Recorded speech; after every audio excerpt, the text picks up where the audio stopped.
There are places in this world where history doesn't just whisper, it screams. Places where the walls remember every cry, every prayer, every drop of blood spilled in the name of profit. Ashfield House is one of those places. This isn't a ghost story, though many claim the mansion is haunted. This is something far more terrifying. This is the true story of how one family built an empire on the broken backs of human beings, how they lived in luxury while others suffered in chains just feet below their dining room, and how the truth they tried so desperately to bury has finally clawed its way to the surface. What you're about to hear will challenge everything you thought you knew about America's darkest chapter. Because the real horror of Ashfield House isn't what might be haunting it now, it's what definitely happened there then. The question is, are you ready to face it? The year was 1847. The American South was in the grip of what plantation owners euphemistically called their peculiar institution, slavery. In Charleston, South Carolina, a man named Harrison Ashfield was building his dream. But Harrison Ashfield was no ordinary plantation owner. Public records show he presented himself as a respectable cotton merchant, a pillar of Charleston society, a generous donor to the local church. What those records don't show, what his family spent generations hiding, was the true source of his fortune. Harrison Ashfield was a slave trader, not just any trader, but one of the most prolific in the region. Shipping manifests discovered in 2015 reveal that his vessels brought over 3,000 enslaved Africans to Charleston's docks between 1838 and 1852. 3,000 human lives packed into ship holds, treated as cargo, sold as property, and with that blood money, he built Ashfield House. The mansion rose on a plot of land just outside Charleston, designed to showcase his wealth and power. Ironically, it was built by the very people he enslaved. Brick by brick, they constructed their own prison. The architecture was stunning, Greek Revival style, with towering white columns that could be seen from a mile away. 12,000 square feet of opulence. Crystal chandeliers imported from France, marble floors from Italy, hand-carved mahogany staircases. Every detail screamed wealth and sophistication. But beneath that beauty lay something sinister. The mansion had a secret, a network of underground chambers that don't appear on any official blueprints. These weren't wine cellars or storage rooms. These were punishment cells, isolation chambers, places where human beings were broken physically and psychologically, far from the eyes of Charleston's polite society. While Harrison and his wife Eleanor entertained guests upstairs with champagne and violin music, enslaved people suffered in darkness below. Eleanor Ashfield is perhaps one of the most controversial figures in this story. Her personal diary, discovered in a trunk in 1998, reveals a woman of contradictions. On one page, she writes about her concerns for the spiritual welfare of the enslaved people on the property. On the next, she meticulously records punishments she personally ordered for infractions as minor as making eye contact or speaking without permission. One entry, dated July 14, 1850, is particularly chilling. She writes, and I quote, "Had to make an example today of the girl who burned the bread. 20 lashes. Harrison says I'm too soft, but I believe correction with explanation is more effective than mere brutality. I told her why she was being punished before it began. She seemed to understand." 20 lashes for burned bread, and Eleanor considered this mercy. The Ashfield plantation operated with over 200 enslaved people at its peak. They worked the cotton fields from sunrise to sunset. They maintained the mansion. They cooked the food. They raised the Ashfield children. And they did it all under the constant threat of violence. But Harrison Ashfield had a particular cruelty that set him apart, even in that brutal era. He kept meticulous records, not of kindness or humanity, but of control. Ledgers found in the Charleston Historical Society archives show that he tracked everything every birth, every death, every purchase, every sale, every punishment. Enslaved people weren't just nameless numbers to him. He knew their names, their skills, their families. He knew exactly which psychological levers to pull to maintain absolute control. Separate mothers from children threatened to sell spouses, reward obedience with slightly less horrific conditions. It was systematic dehumanization, documented with business-like precision. The mansion itself was designed to reinforce this hierarchy. The enslaved quarters, calling them that dignifies what were essentially shacks, were positioned so that the main house's windows overlooked them. Surveillance was constant. Privacy was non-existent. Even in sleep, they were watched. And if anyone dared to resist, the punishment cells awaited. By 1855, Harrison Ashfield was one of the wealthiest men in South Carolina. He had achieved his American dream. But that dream was built on a nightmare that would eventually consume his entire legacy. Because what Harrison Ashfield didn't realize was that every brick laid in suffering, every dollar earned through cruelty, every moment of stolen freedom, it was all being remembered. Not just by history, but by the people he had wronged. And they would have the last word. Every enslaved person at Ashfield House had a story. Most of those stories died with them, unrecorded and forgotten. But some voices refused to stay silent. In 2003, a remarkable discovery was made. During renovation work on a church in Charleston that had burned down during the Civil War, workers found a hidden compartment beneath the floorboards. Inside were letters, dozens of them, written by formerly enslaved people in the years immediately following emancipation. Several mentioned Ashfield House by name. These letters give us something unprecedented, first-hand accounts of life inside the mansion. One letter was written by a woman named Sarah. She had been enslaved at Ashfield House from the age of 7 until she escaped at 23 during the chaos of the Civil War. Her letter, addressed to her sister who had been sold away years earlier, provides devastating details. Sarah writes about her daily routine, rising at 4 in the morning, preparing breakfast for the Ashfield family, serving meals while remaining invisible, the constant fear of making a mistake, the exhaustion that settled into her bones. But she also writes about resistance. Sarah describes how the enslaved community at Ashfield House developed their own secret communication systems, how they would sing spirituals with coded messages, how they would deliberately work slowly when overseers weren't watching, how they would accidentally break expensive items belonging to the Ashfields, small acts of defiance that kept their spirits alive. She mentions a man named Joshua. According to Sarah's letter, Joshua was a skilled blacksmith who Harrison Ashfield had purchased specifically for his metalworking abilities. Joshua was forced to create the very chains and shackles used to restrain other enslaved people. The psychological torture of that cannot be overstated. But Joshua found his own form of rebellion.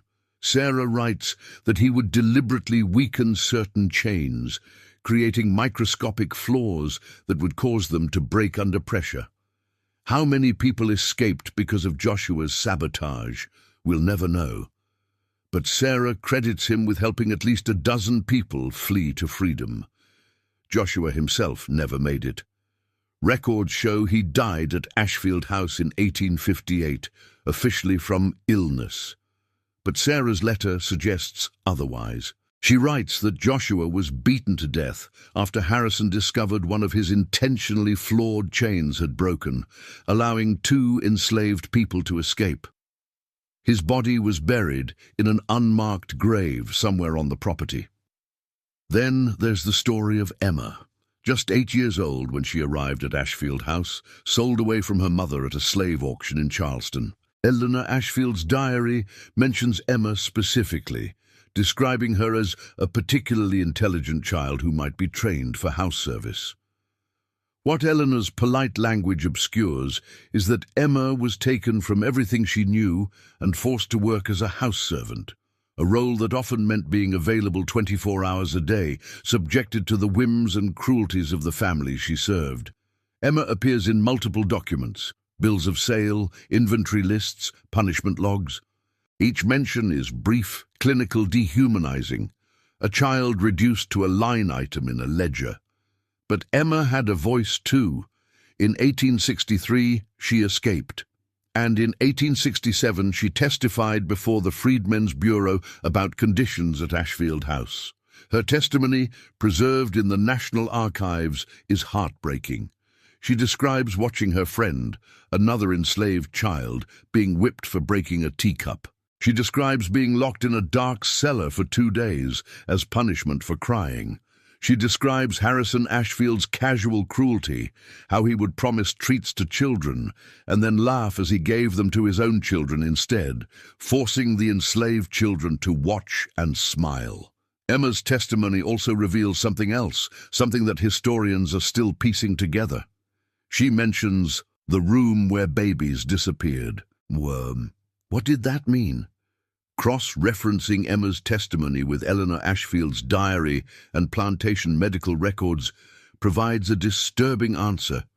At least 17 infants born to enslaved women at Ashfield House between 1848 and 1862 have no record of what happened to them after birth.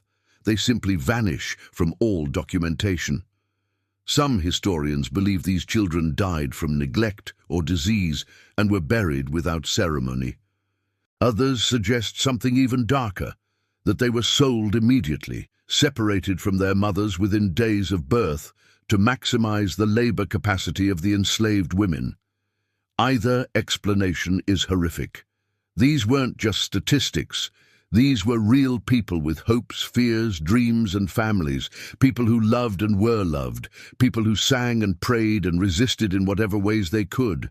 Sarah, Joshua, Emma, and hundreds of others whose names we'll never know. Their voices were silenced by a system designed to erase their humanity, but their stories survived.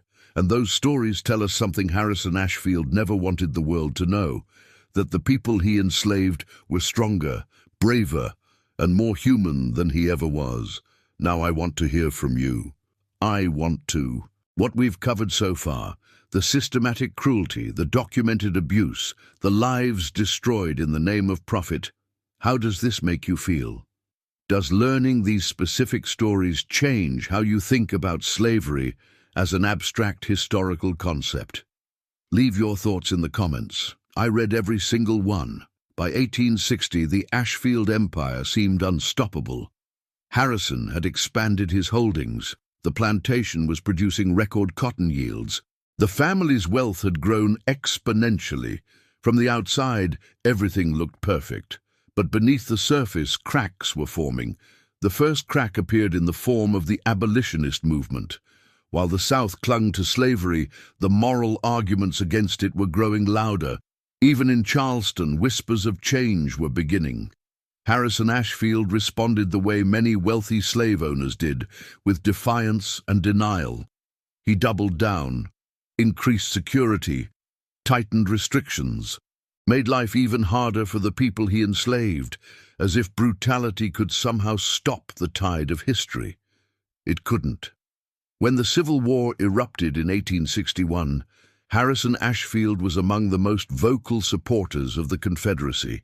He donated money, resources, even weaponry to the cause. He truly believed the South would prevail and his way of life would continue forever. He was wrong. As Union forces advanced and the Confederacy crumbled, something strange began happening at Ashfield House. Harrison's health, which had always been robust, suddenly deteriorated. His personal physician's notes describe mysterious ailments, chronic pain, digestive problems, debilitating headaches that no medicine could relieve. Eleanor's diary from this period takes on a paranoid tone. She writes about feeling watched in her own home, about hearing voices in empty rooms, about dreams where the people they had enslaved surrounded her, silent and accusing. She wrote, "The house feels different now, as if it's angry with us." In January of 1865, 2 months before the war's end, Harrison Ashfield died. Officially, the cause was recorded as a stroke, but circumstances surrounding his death were unusual. He was found in one of the underground punishment cells, a place he rarely visited personally, collapsed and alone. By the time servants discovered him, he had been dead for hours. Why was he down there? What was he doing in those chambers? No one knows. Eleanor survived her husband by only 3 years. Her final diary entries are almost incoherent, filled with religious references, pleas for forgiveness, and mentions of the debt that must be paid. In 1868, she was found drowned in a shallow creek on the property. The death was ruled accidental, but some who knew her believed it was suicide. Their son, Harrison Jr., inherited Ashfield House, but the family fortune was gone. The Confederacy had lost. Slavery was abolished. The plantation couldn't operate without enslaved labor, and Harrison Jr. lacked his father's business acumen and his brutality. He tried to run Ashfield House as a sharecropping operation, but it failed. The people who had once been forced to work the land had no interest in staying. They left.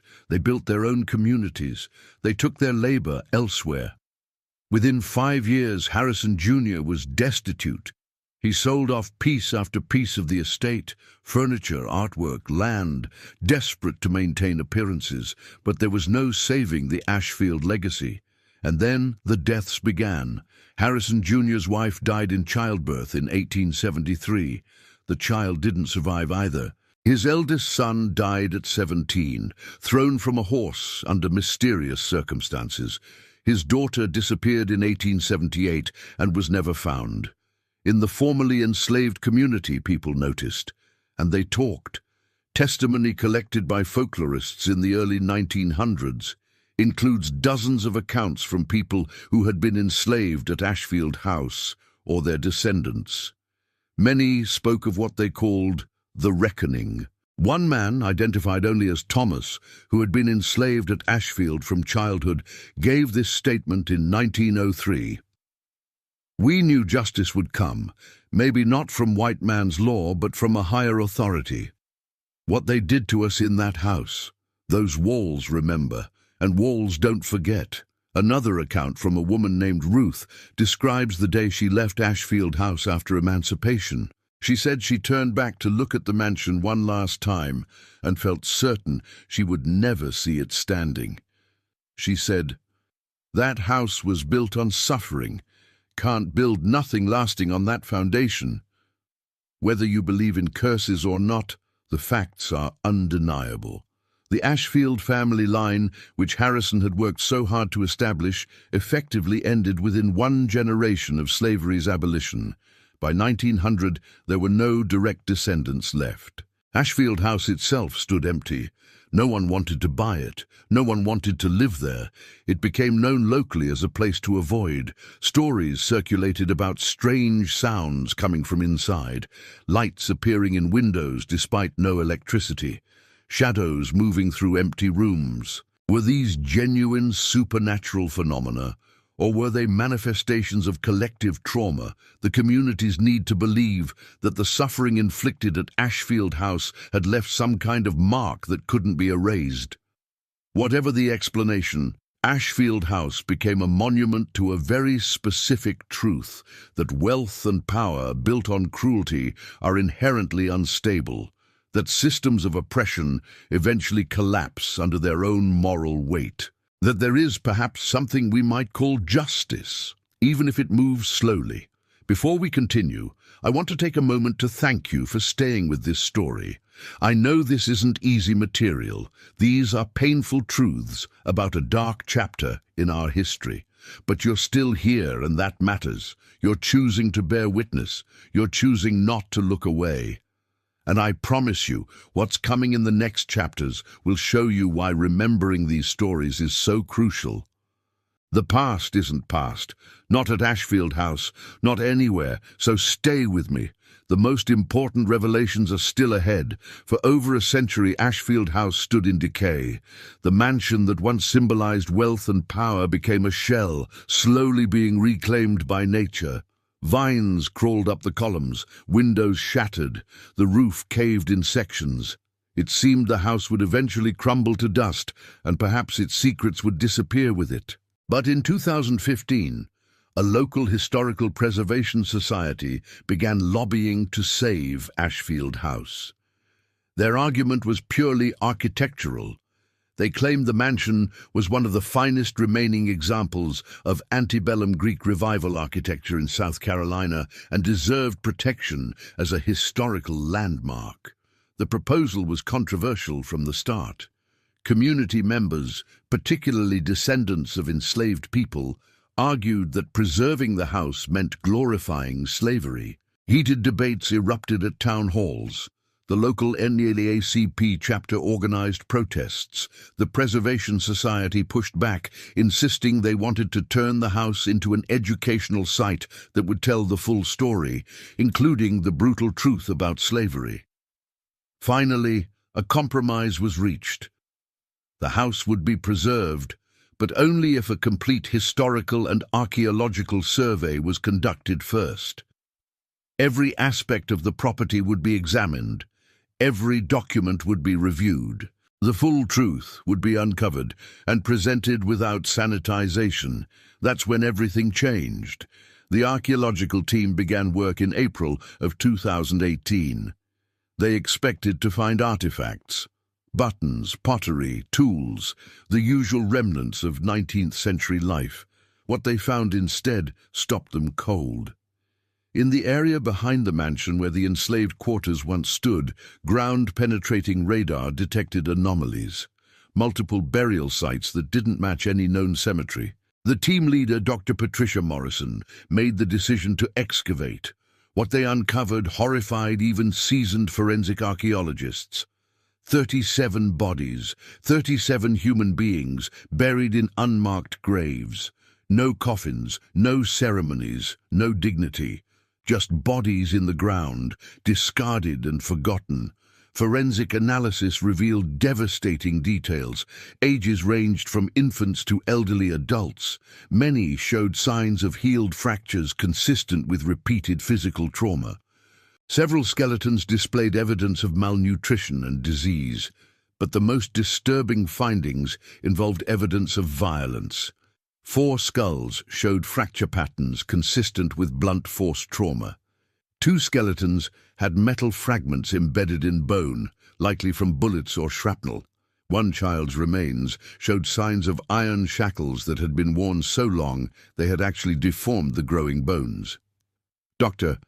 Morrison's official report stated, "These findings are consistent with a population subjected to systematic violence, inadequate medical care, and extreme physical hardship. The pattern of injuries suggests both chronic abuse and acute episodes of severe violence, but numbers and clinical descriptions don't capture the reality. These were people, the infant who died and was buried without even a marker, the elderly person who worked until their body gave out, the child who wore shackles that grew into their very bones, the people who were beaten, shot, and left in anonymous graves." As word of the discovery spread, descendants came forward.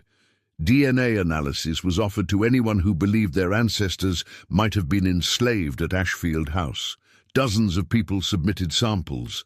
The matches began coming through in late 2018. One woman, Teresa Williams, learned that her great-great-great-grandmother was likely among those buried in the unmarked graves. The DNA evidence suggested a connection to a set of remains identified as a woman in her 30s who had died from complications related to childbirth, complications that likely could have been treated if she had received proper medical care. Teresa gave a statement to local news that captured what many were feeling. "For generations, my family wondered what happened to her. We had her name, Rebecca, but nothing else.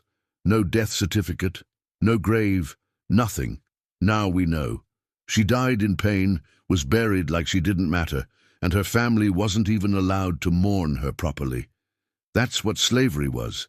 Not just bondage, but the erasure of our humanity, our history, our right to even grieve our dead. The discoveries didn't stop with the burial grounds. As the archaeological team continued, they excavated the basement levels of the mansion itself, the punishment cells Eleanor Ashfield had mentioned in her diary. The conditions in those chambers defy imagination. Rooms no larger than 6 by 8 feet, with no windows, no ventilation, no light. Walls showed scratches and marks where people had clawed at the stone. Iron rings were still embedded in the walls where shackles had been attached. In one cell, archaeologists found words carved into the wall. They were faint, barely visible, but imaging technology revealed the message, "God sees." Just 3 words. But they spoke volumes. Someone imprisoned in that darkness, suffering unimaginable cruelty, had carved a message of faith. A reminder that even if their captors denied their humanity, they knew their worth. They knew they were seen, if not by the people who enslaved them, then by something greater. The discoveries at Ashfield House made national news. Journalists descended on the site. Documentaries were produced. The story sparked renewed conversations about slavery, historical memory, and how we reckon with the past. But it also sparked something else. A legal battle. It turns out that distant relatives of the Ashfield family still existed. When the archaeological findings made headlines, 3 individuals came forward claiming to be descended from Harrison Ashfield's extended family, and they wanted the property. Their lawyers argued that despite the horrific history, the property legally belonged to them through inheritance. They suggested selling the land to developers and claimed they would donate a portion of the proceeds to a slavery education fund. Teresa Williams and other descendants of enslaved people filed a counterclaim. Their argument was unprecedented but compelling. The property had been purchased with money earned through slavery and built with enslaved labor. Therefore, descendants of the enslaved had as much, if not more, moral and legal claim to the property. The case is still ongoing, but it raises profound questions. Who gets to claim ownership of places built through slavery? How do we determine what's owed to descendants of enslaved people? Is financial compensation even adequate for generational trauma? Can we ever truly make amends for such injustice? These aren't abstract questions. They're playing out right now in courtrooms and communities across America. And Ashfield House has become ground zero for this reckoning. While lawyers debated ownership, another debate emerged. What should actually happen to Ashfield House? 3 main factions developed. The first group, primarily from the historical preservation community, argued that the mansion should be fully restored and turned into a museum and educational center dedicated to telling the truth about slavery. They pointed to sites like Whitney Plantation in Louisiana and the Legacy Museum in Alabama as examples of how historical locations can serve as powerful teaching tools. The second group, including many descendants of enslaved people, argued for partial demolition. They proposed leaving the foundation and certain structural elements as a memorial, but destroying the mansion itself. Their reasoning was simple. Preserving the opulence that slave owners enjoyed while people suffered felt like celebrating their legacy rather than honoring their victims. The third group wanted complete demolition. Return the land to nature. Create a peaceful memorial park where the names of the enslaved could be honored without the shadow of the mansion looming over them. Let the people who suffered there finally rest without the constant reminder of their oppression. Each perspective had merit. Each came from a place of genuine conviction about how to honor the past and educate the future. In 2019, the Preservation Society moved forward with stabilization efforts while the larger questions remained unresolved. They hired contractors to prevent further deterioration and began cataloging every artifact found on the property. That's when the strange reports started. Multiple contractors reported feeling uncomfortable in the building. Not just the emotional discomfort you might expect in a place with such dark history, but physical sensations. sudden temperature drops, the feeling of being watched, equipment malfunctioning without explanation. One electrician, a man named Marcus Thompson, refused to return after his second day. He told the site supervisor that while working in the basement level near the punishment cells, he heard what sounded like voices, whispered conversations. When he went to investigate, the sounds stopped, but the feeling of presence remained. Marcus was a skeptic by nature, not someone prone to believing in paranormal phenomena, but he swore something was wrong with that place. He said, "I've worked in old buildings my whole career, hospitals, prisons, you name it. Never felt anything like Ashfield House. That place doesn't want to be preserved. It wants to be left alone." Security footage from the site added to the mystery. Motion-activated cameras installed to prevent vandalism captured strange anomalies, shadows appearing to move through hallways, orbs of light. On 3 separate occasions, cameras recorded what appeared to be figures standing in the windows. Despite the building being empty and locked, skeptics pointed to logical explanations, reflections, animals, camera glitches, and certainly many of the reports could be explained rationally.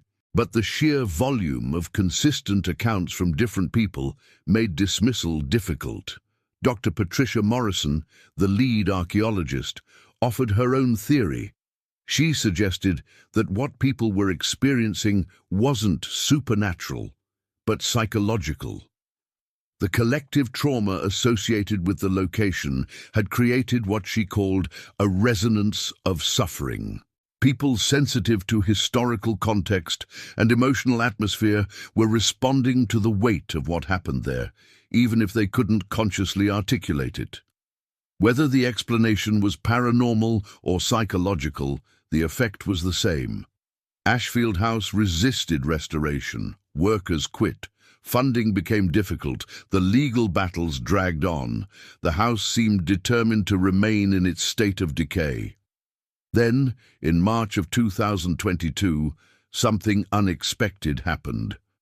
A group calling themselves the Coalition for Historical Justice proposed an entirely new approach. They suggested creating what they called a living memorial.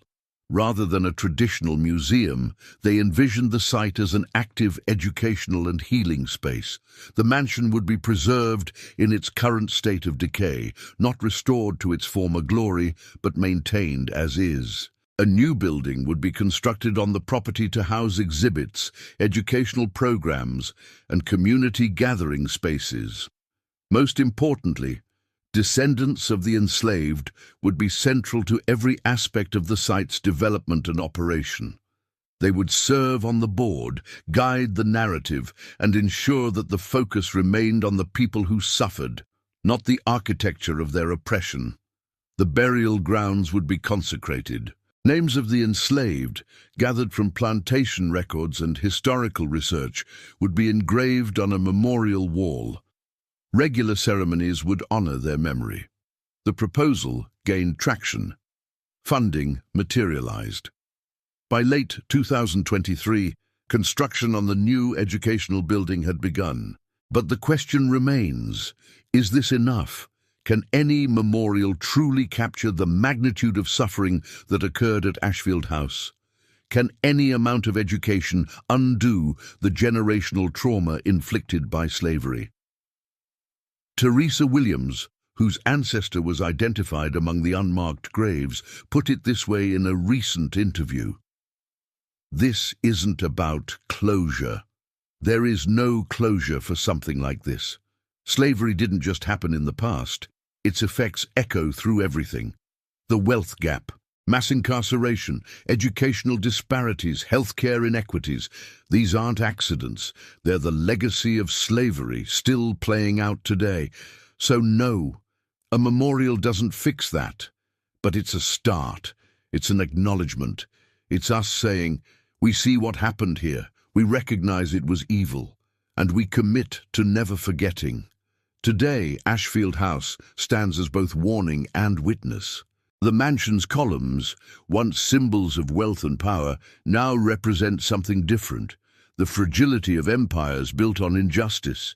The decay isn't destruction, it's transformation. The house is becoming what it always should have been, a testament not to the people who built it, but to the people who suffered within it. Visitors to the site report a profound sense of solemnity. This isn't a tourist attraction, it's a place of mourning and reflection, a place where the past speaks directly to the present and demands we listen, and the voices that were silenced for so long. They're speaking now, through the archaeological evidence, through the preserved documents, through the testimony passed down through generations, through the DNA matches that connect living descendants to ancestors buried in unmarked graves. Sarah, Joshua, Emma, Rebecca, and hundreds of others whose names we're still discovering. They're no longer just entries in a ledger or statistics in a historical account. They're recognized as fully human, people who loved, who resisted, who survived, and who deserve to be remembered. The story of Ashfield House forces us to confront uncomfortable truths, that our nation was built in part on the enslavement and suffering of millions, that the wealth accumulated during slavery still influences who has power and resources today, that the past isn't really past at all. It lives in our institutions, our inequalities, our collective memory. But this story also shows us something else. That truth, however long delayed, eventually emerges. That people denied their humanity in life can reclaim it in death through our remembrance. That facing our history, no matter how painful, is the only path toward genuine healing and justice. Ashfield House stands as a question mark aimed at all of us. What will we do with this knowledge? How will we honor the memory of those who suffered? How will we ensure their stories are never erased again? And most importantly, what systems of injustice still exist today that future generations will look back on with the same horror we feel towards slavery? These questions don't have easy answers, but they must be asked. Because the past refused to remain buried at Ashfield House, and the past refuses to remain buried anywhere. It's waiting for us to acknowledge it, learn from it, and commit to being better. The voices that once echoed through those halls in pain now echo through history as a reminder, a warning, a call to conscience, and we have a choice. We can listen or we can turn away, but we can never say we didn't know. The story of Ashfield House isn't just history. It's a mirror held up to our present. It asks us to examine what we build, how we build it, and who pays the price for our ambitions. So now I turn the question to you. Should Ashfield House be preserved as an educational memorial, or should it be demolished to allow the victims to finally rest without the shadow of their oppression?